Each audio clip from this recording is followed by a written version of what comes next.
Under the Hood with Dimitri and Mustafa. Welcome to Under the Hood, episode 2 with Dimitri and Mustafa. Today we're going to be going over CPI, and Dimitri's going to go in depth. I'll ask a couple questions, and then we'll go from there. Dimitri. Hey Mustafa, what's going on, man? Man, just, another crazy day. What can I say? Yeah, yeah, definitely. Well, hey, we had the CPI come out from the Bureau of Labor Statistics this morning. Obviously, big news for the markets that are really honing in on that inflation number, right? That's been the talk for the last, 2 years at least. Well, maybe not that long. If you were in an economic circle, it certainly would be. But in terms of the general public, probably about the last 12 months, it's been a hot button. So we saw a number come in. Be careful with what you read out there. Many of these media outlets either have an agenda to push, or they just want to create drama about nothing. So be careful when you read the data. Make sure you interpret it correctly. If you're not too familiar with CPI, do a little research. Google's your friend. Take a look at an old economics book you may have laying around from the college days, but do a little bit of research. Sure. Regardless, CPA came in at about 0.5% for the month of January. So that's just looking at the 30 days prior, which is January 1 to the 31st of January. So, CPI was up about, like I said, about 0.5%. So CPI actually comes in a lot of flavors. So you may see an article out there that talks about core CPI or CPI in general. So some of those figures, just so you know, they include fuel and things of that nature that are kind of see large fluctuations typically, as we know, over the course of our lifetime, how many times we've talked about fuel prices either rising tremendously or declining, or the difference between this state and that state. So, fuel is one of those that they'll oftentimes remove from one of the barometers, and then they'll talk about just CPI in general. So this is CPI in general. And it includes mostly foodstuffs, services that we really need. So there's quite a few categories in there. So they take basically a basket of goods, basically take it through the entire period that they're reviewing of CPI, and just pricing it, right? What does that Mhm. basket of goods cost in December, and what does it cost in January? So January compared to the last month's up 0.5%. Pretty simple. So, some of the products leading the charge, I don't know if you saw this, Mustafa, but eggs were the biggest price increase in that January saw. I think the number was just astronomical. I don't know if it was 60 or 70% increase in egg prices over December. Some of the categories leading the downside, which is some price retraction, is used cars. I think we were all kind of been hearing about the auto market softening up considerably, but used cars pretty much led the way on some other minuscule items that they wanted to highlight, which I thought were interesting because they're not daily items that we really need. For example, a used car. You don't really need a Mhm. used car. So, but you do need an egg, or you do need some, cheese or whatever it may be. So foodstuffs are definitely at the top of that list. And I think that's been the largest, issue with inflation thus far is, who does it hit the hardest? It hits the lower class, right? It hits the folks that are barely squeezing by, maybe working and living paycheck to paycheck, working, those 40-hour, very laborious blue collar type jobs, and not bringing home a lot of bread. So they get hit the hardest when inflation increases, because look, what does it hit? It hits food. I mean, right now it's hitting Right. food. It has been for the last year. So if you're living at that poverty level, and now you have to allocate an additional 6.4% of your resources towards food, and it's a necessity, it's really, really going to significantly impact your life. So that's a big thing. I think it's important for everybody to kind of understand what inflation is. I mean, what is it? Why does it matter? Now, just to bring it to the forefront, is just think about it. 6.4% is the CPI. What does that mean? So if the CPI remains 6.4%, that means at this time next year, if you were to purchase today a Big Mac, let's say, for $2, right? Mm-hmm. And we are now fast forward to January or just February of 2024.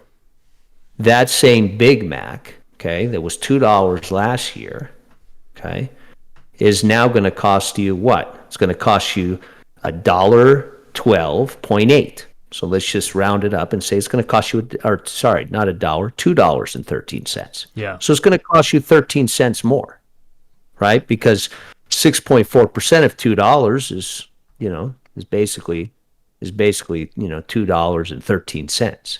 So, Exactly. that means that your dollar that you earn doesn't go as far because you're Yep. going to have to take those $2 and then you're going to have to take another dollar out of your pocket to make up that 13 cents. Exactly. So, you take that and you repeat it by tens of thousands of millions of Americans, and you quickly can see how that spending can add up, right? Mm-hmm. And what's happened is we're demanding less goods with the same amount of money, Yeah. right? Because if the money's worth less, and even just a year from now, you can buy less of everything that you bought the year prior. That's So the that's and the challenge, and then think about it in terms of your salary, your income. How it's many people's incomes go up 6.4% a year? Yeah, some, but not many. I mean, most merit increases are 2, 3, 4%. barely. To receive a 6% increase in your salary, that's pretty rare. So, you can quickly figure out that if you've got a couple of years like this, one after the other, all of a sudden the purchasing power of the dollar declines tremendously, Yep. right? It weakens. So the dollar's value weakens over time as inflation persists. Now, where do we like to see inflation in general? Somewhere around 1.5%, 2%. Mm-hmm. I mean, in some of the higher growth years here in the United States, it's even okay to see it above that. But when you get at 6%, that's off the charts for what we've seen historically in this country. So, and so the Fed obviously stepped in, began raising rates, and that's been quite effective as we've seen things slow down. Mm-hmm. But, you and I were talking about this the other day, Mustafa. We were talking about what? The labor markets, right? Yep. Remember? Yep. And one of the things that the Fed is watching very closely, and this isn't a mystery to anybody. They've said it. Everybody knows. They're looking at the labor market. I mean, and why? Because labor drives inflation. Okay? In order for interest rates to work and know they're working, you have to see the peeling back of employees. Okay? Because when when rates go up and make money more expensive, when it already has lost value, people slow their demand down. Okay. And when people slow their demand down, they no longer are a customer of your business. And what does that mean? You have to lay people off. Okay. It means a slowdown. So that's the indication that demand has slowed. But when you get a number like today that says January CPI is up 0.5%, you know that what? We just had we just had an unemployment number come out that was 500,000 plus, above, or 500,000 plus new folks in the labor force, right? Mm-hmm. You know immediately that the January number is going to be up. Okay? Yeah. I mean, that's a lot of people that enter the labor market with, a fistful of cash to spend during the month of January. Yeah. And it's actually quite an anomaly because we typically see, that this time of the year, especially January with the holidays, we typically see the unemployment get higher, get larger, because why?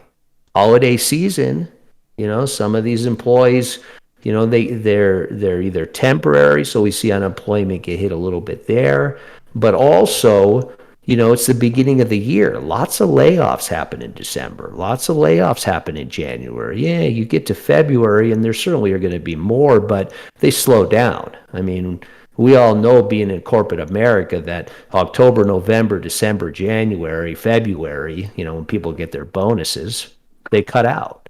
Yeah. or that's when they lay people off. So it's important to understand how those two are connected.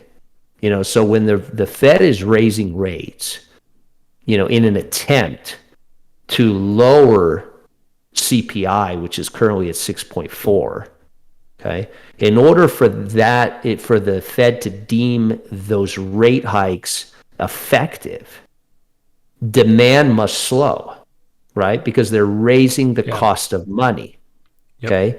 If demand doesn't slow, okay, you're not going to see an effect to business, and that's currently what we're experiencing and what we're seeing right now.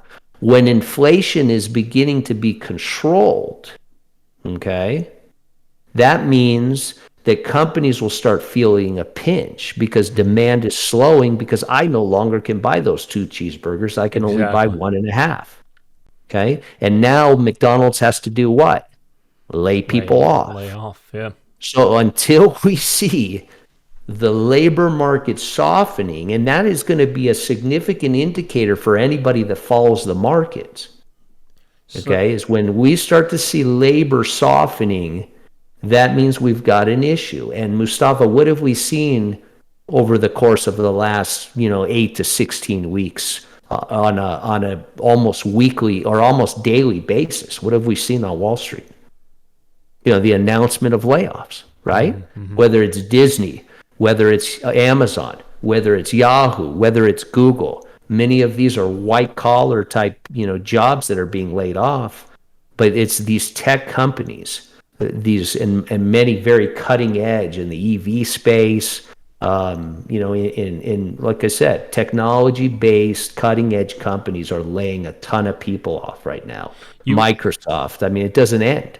you were saying in January, was it January, that there was over 500,000 new jobs or Yes, so five of like the that? unemployment figure that comes out, which is just about what, a couple of weeks ago. It's the Hmm. 13th today, so not even a couple of weeks ago, about 10 days ago. Hmm. Revealed that the labor market is as healthy as can be.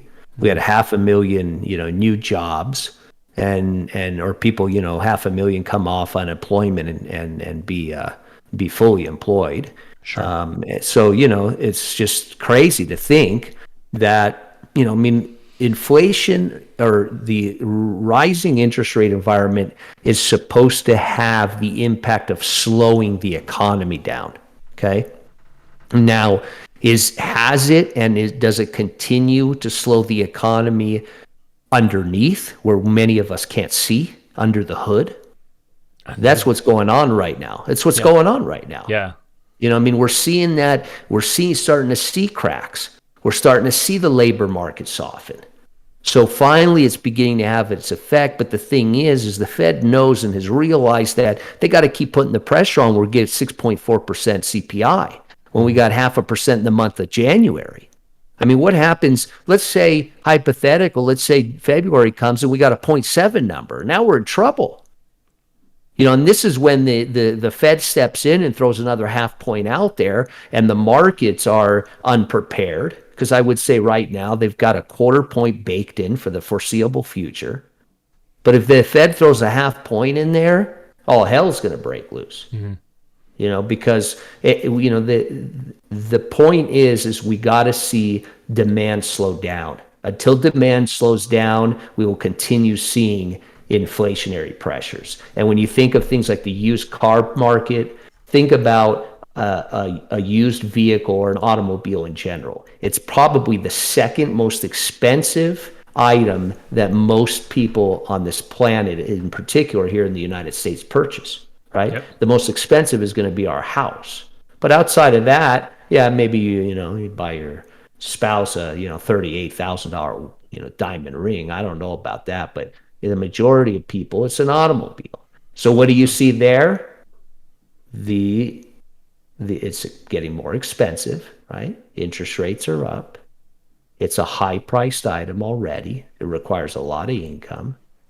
And you start seeing that top end, those expensive, goods, everyday goods, you know, durable goods that we all need, whether we're, in the luxury market or the middle class, an automobile is essential to life. Hmm. So, when you start seeing that soften up, to me, that means that's good. Yeah. Those interest rates are starting to take effect. Some of those layoffs are slowing down the automobile market. So I've been those are positives. I've been paying attention to some of the the used car market, mainly because I have been looking for quite some time, as you know this, Yeah, and yeah, yeah, yeah, yeah. I've been paying attention to some of the price points and the market for some of these vehicles. Let's just say the car that I'm looking at, mainly the Mazdas, right? Yeah. That's pretty much all I've been paying attention to, and I have seen that it's slowly starting to come down, little by little, and I think it's safe to assume that there's probably still a market there for it, but not as crazy as it was, the year before and the last 2 years. Um, so prices are definitely somewhat on the used cars are slowly starting to go down.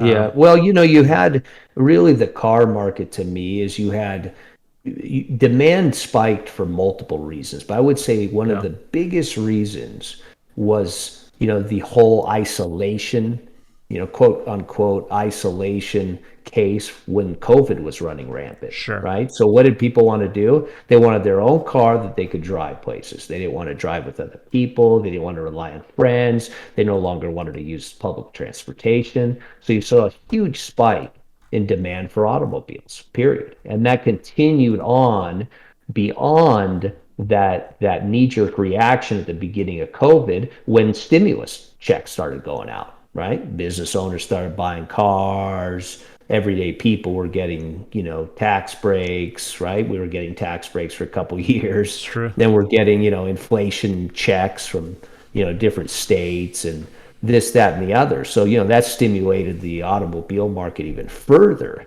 And we had this huge increase in demand for automobiles. And now we are here today where rates are high. And Mustafa, that short term rates are really what's being affected here with these rate increases. Yep, Not that long term rates haven't increased, but when you compare a 25 or 30-year rate, which might be 5.5 to 6% today, versus a 5-year rate that's trending between 8 and 11%, it's a big difference. I mean, you're talking about twice as much in interest over the life of the loan.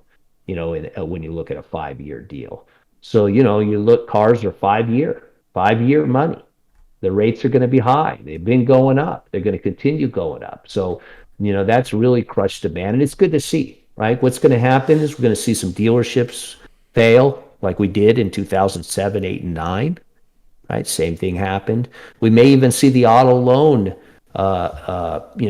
paper have some challenges. Fortunately, it's not big enough to impact our country, like we saw in 8, 9.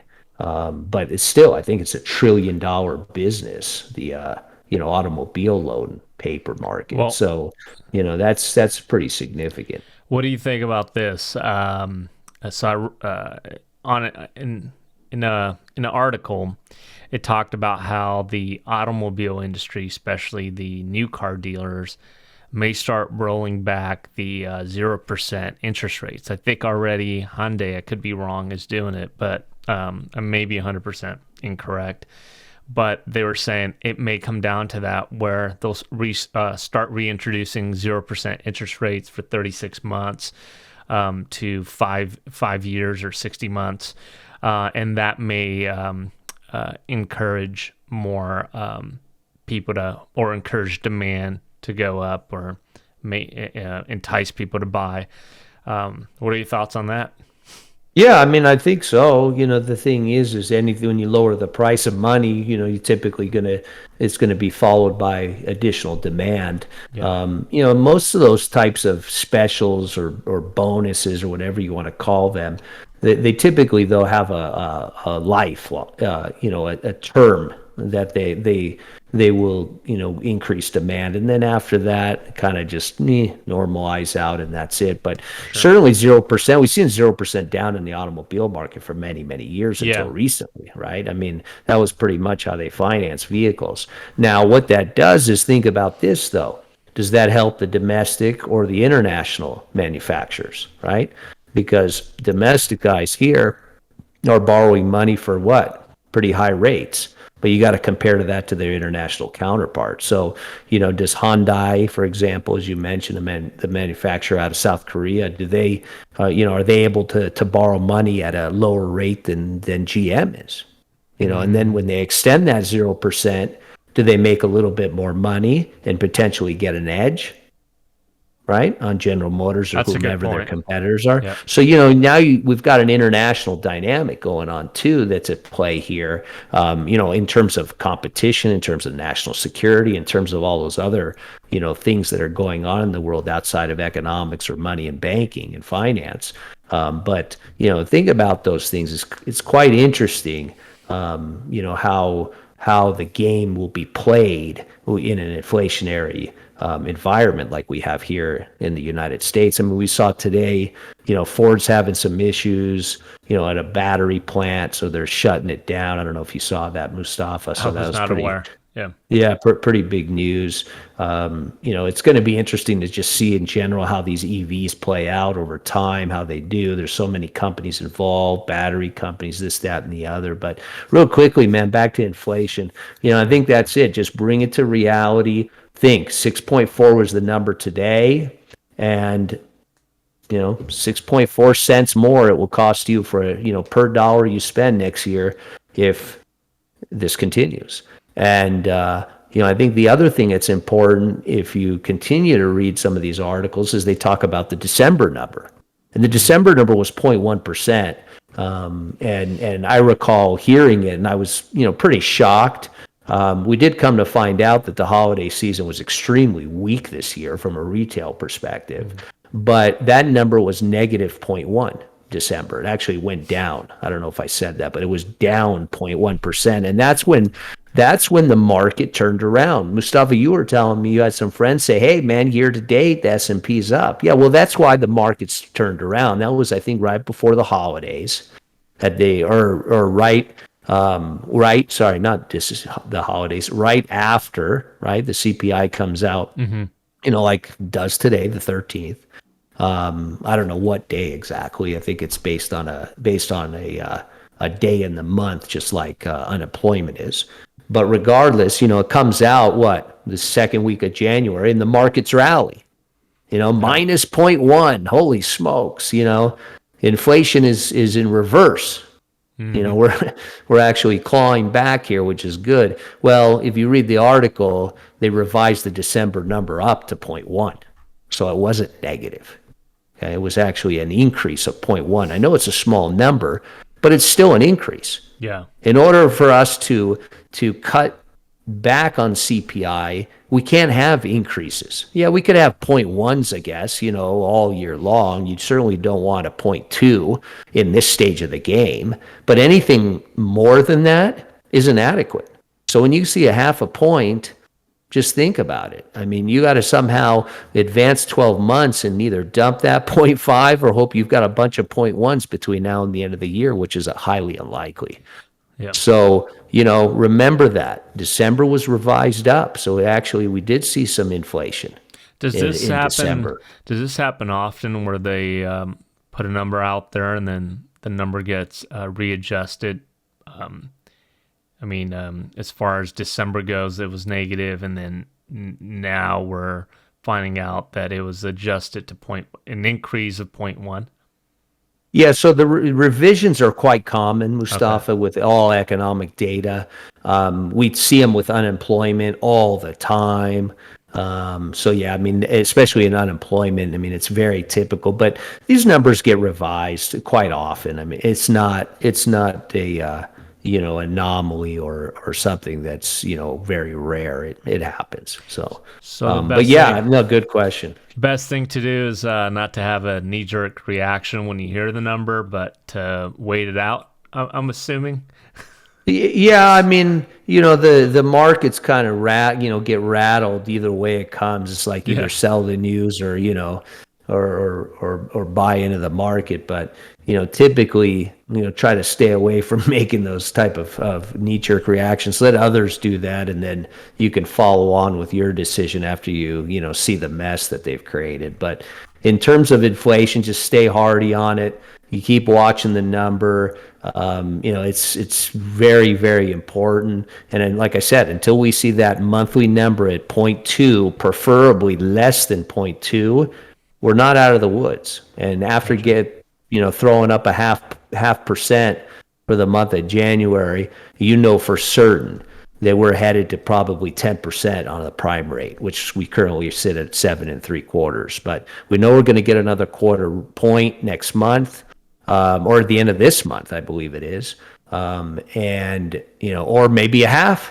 Who knows, right? I mean, we're going to have some employment numbers the last week of the month where the ADP stuff starts coming in, and that's probably some data that the Fed's going to be really honing in on in terms of making their next decision. But we'll probably start hearing some Fed presidents come out next week talking about what rate increase they support, and it typically goes that way. But we'll see what happens. Just keep watching. I wasn't surprised by the number today.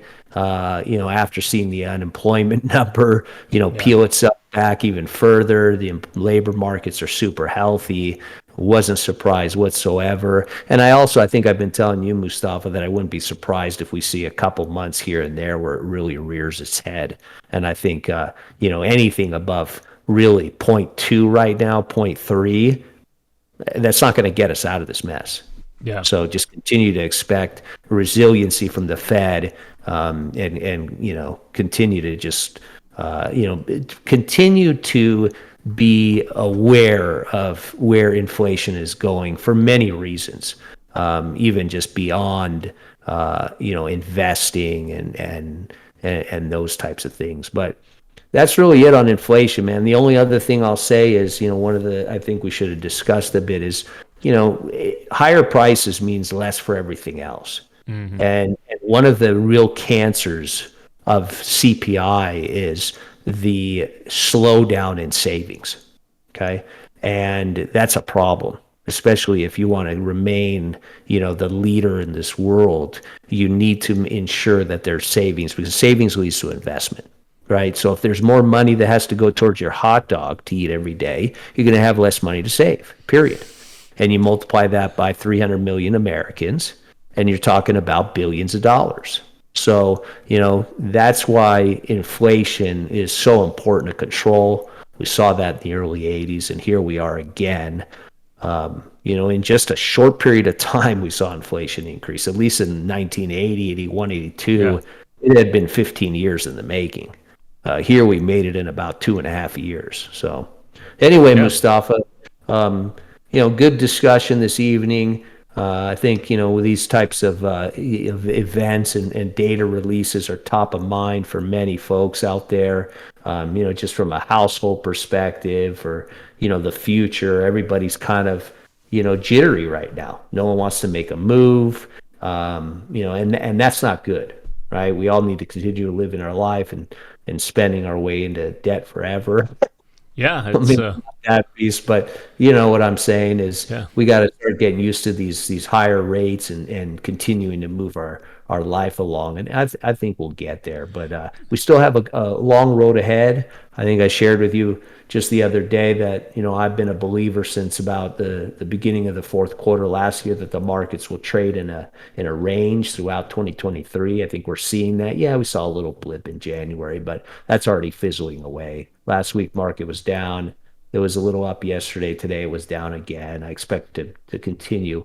It's bleed down towards where it was at the end of, probably October, November. That's in the short term. Medium to long term, it's anybody's guess. But be aware of what's going on. And like you said, Mustafa, I think your suggestion was good. Let the fallout happen and then jump in after, or make Mm-hmm. your decision after. Yeah. But, Yeah, I think I'm pretty much in line with everything you're saying. Of course, you already know you're my mentor. In this scenario, I come to you all the time. Hey, Dimitri, what do you think? But kind of going back, what you said as far as live your life and move forward, I think in '08, I think it was '08, '07, I remember when interest rates were in the 5.5, 5.75, and people were jumping on those rates. And no one said the rates were too high, or they said, oh, it's a great rate. And then rates go down to like 2.99 on mortgages, just using that as an indicator. And people were pretty much saying, oh, that's a fabulous rate. Then rates go up to like 5.75. Everyone is all of a sudden having cold feet. No one wants to make moves. But I always say, let time will dictate, and people will start getting used to, this being the new normal. And second, I love your example about when you do apples to apples comparison. I love that example, especially when it comes down to, like, we talk about this, if you have $1,000 in your bank account, before all this happened, 2019, $1,000 would buy you $4 worth of gas per gallon, right? Which would be pretty, at that time, in comparison to, probably not today exactly, but when gas prices were almost $7, you're looking at your 1,000 getting split in half. That's your purchasing power. So just kind of seeing those things, I'm starting to see it, and my biggest thing is, I hope there's no more stimuluses in the economy, because it's great, but at the same time, all it's doing is we're just prolonging and putting a Band-Aid on the problem, and just hoping that it goes away. But just like a scab or that you keep picking, it doesn't go away. You got to let it heal. Yeah. Well, hey, that's an example. You're right. You got to just, let it do its work. Let nature take over and handle it. I remember when I was a young kid, speaking of Band-Aids, I put a Band-Aid on. My dad came and just took it off. He says, you got to let it breathe. Band-Aid, it just holds everything in there. Let it breathe, the air, the sun. It will help it heal quicker. And it's true. Yeah, actually, that's actually very true. Yeah, because my dad says the same thing. He says, don't put a Band-Aid on your wound for too long, because it will, what do they call it? We have a saying in our language, but basically it'll start watering, right? Because it'll have like a layer. So he's like, don't put a Band-Aid too long.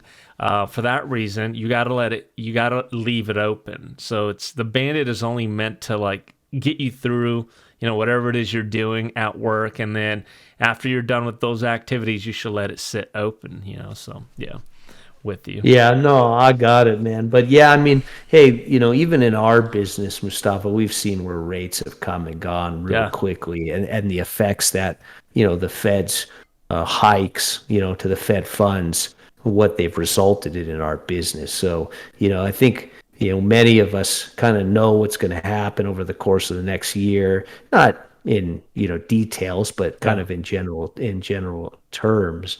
But yeah, you and I kind of live that stuff. So we've seen where rates have gone and where they're going to go. But I agree with you. We're going to have to there's going to be a new norm, right? The Fed's going to slow down their rate hikes or stop them altogether, maybe peel them back a little bit. But we'll all get cozy again with those rates and start spending like we always do, like good Americans, But that's what we do, man. We consume, biggest consumers in the world, and we'll continue doing that stuff. Keep refinancing. Keep refinancing every 5 years. Yeah, so I have just so you know, I've got a friend who's a mortgage banker. She tells me, she says, date the rate, right, and marry the house or marry the home, or I guess date the rate and marry the house. That's actually a really interesting way to put things, because that makes a lot of sense. If you really are looking, I think you said this in the last podcast, that if you really need a home to buy and it's for you and your family, and that's it's something that must happen, then do it, right? And who cares if the rate is high? You could, refinance, whatever, 2-3 years down the road. If it takes that long, I don't know if rates are coming down or stay up for that long, or they may even come down sooner in a year. And if it does, refinance. and I've seen Yeah. that quite often in this business. So I like that. Date the rate, marry the house. All right. Yeah. Yeah, I know, huh? All Like right. I mean, you guys, everybody knows how salespeople are. So Yeah. I just thought that was a kind of an ingenious way of, making people think of, yeah, you're just hanging out with the rate. When you're Pro- ready to get rid of it, you can go find a better one, probably won't help with inflation though. No, not at all. If everyone Yeah. starts thinking like that from an investment perspective, let's just keep buying properties, high interest rate, and yeah, Oh. they'll Well, probably the housing market's something we need to discuss because there's some new info out on the housing market recently, and it's quite interesting, very different than what we've seen in the past. But the market's kind of still in a wonky situation right now, the housing market. So, once the dust settles, probably towards the end of the year, I think we'll kind of start seeing some more normal activity and then be able to make some better conclusions. But yeah. yeah, I mean, hey, good talking to you, Mustafa, as always. And appreciate the time Likewise. and the discussion, man. And we'll get together soon. Likewise, thank you, Dimitri, and thank you everyone for watching. Feel free to leave comments. Feel free to ask questions. Dimitri is very knowledgeable when it comes to this topic and this subject matter. And don't forget to hit the subscribe button. We need your support.